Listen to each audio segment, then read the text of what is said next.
Let me go to Sarah. Let's hear what she's got to say. Sarah, good afternoon. Thank you for joining us. Yeah, you said that the Iranians lie and lie. And as you remember, we were part of a peace negotiations with them. And during these peace negotiations, we bombed them. Also, you might be interested in knowing they have a fatwa against producing a nuclear weapon. And the death penalty is the death is the penalty for making a nuclear weapon. I personally think they should have a nuclear weapon. That would, as insurance, look at Pakistan. Look at all the hell that Pakistan went through by not. Pakistan can't have a nuclear weapon.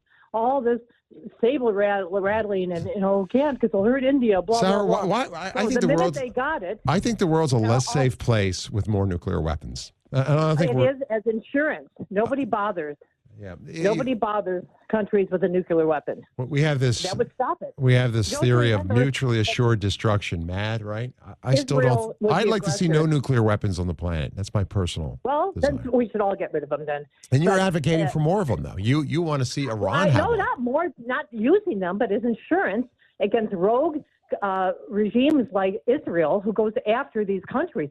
How many countries? But take a look what Iran did. I mean, why is Iran firing on its Saudi neighbors or on its Gulf neighbors? I mean, it's hitting hospitals and tourist sites. And installations are there, and it is American Israel who bombed them first. They are not the aggressors here. How many countries have we gone after? Libya, Somalia, Iraq, Iran, Libya. It's endless. So do you think the U.S. is wrong for going and taking Iran out? Absolutely.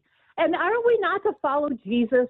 Amen. Jesus killed all the Jews who killed him. No, he said, Father, forgive them for they know not what they do. Yeah. He said, love your enemies. Pray for those who persecute you. Not kill them. No dead people can confess Jesus as Sarah, their Lord. I would agree with you on that point, but I would disagree with you on another. If you give this radical Islamic regime like Iran, radical Islamic. We are the radical. Come on, no. We are the one who have been. Anybody that opens fires on innocent civilians, that uses cluster bombs on civilian populations. Come on now. No. You want to give them a nuclear weapon?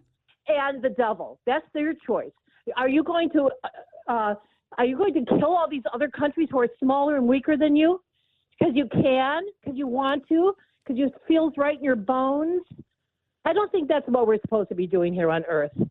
And if, what does a man profit if you gain the whole world and lose your soul? Well, Sarah, I'm glad you called and you expressed your views. You're probably not alone. There's a lot of other people. I know you're calling from Skokie, Illinois. This is the Jesus position. I'm all about Jesus' position. I'm all about peace. I'm about disarmament. I'm not about giving Iran a nuclear weapon. I'm not going to give any nation a weapon that wants to use cluster bombs and attack innocent civilians. Weapon. That's why they don't have one. So then why are they using them on their neighbors? Against producing one. Why are they firing it on civilian populations in Israel? Look what it means. You don't know anything. Sarah, thank you. Do your homework. Sarah, thank you. I'm so grateful for your call. I really am. I enjoy your passion. I really am. I don't know what else to say to you, but I'm grateful for your call. And we could talk about whether or not the United States was right in striking Iran. One final point on that, though. Part of the reason the U.S. did this, I mean, first of all, Operation Midnight Hammer took place, months and months prior to this, take out their nuclear capabilities. But the second point you brought up, you said, we were having negotiations. Iran was stalling. Right? They were stalling. What did they come to the table with? What did they say? They came to the table, and the first thing they said to the negotiators that we have enough material right now enriched for 11 nuclear bombs. Now, just fast forward. The U.S. doesn't want to destroy a nation. That's not its intention here. But when you see someone, a nation as radical as this, and as I pointed out, you see what they've done post, how they're attacking innocent neighbors, how they're using cluster munitions. If they had a nuclear weapon, they would certainly do it. And they actually came out just the other day talking about how, hey, tourist sites, these other sites, they may very well be in their crosshairs.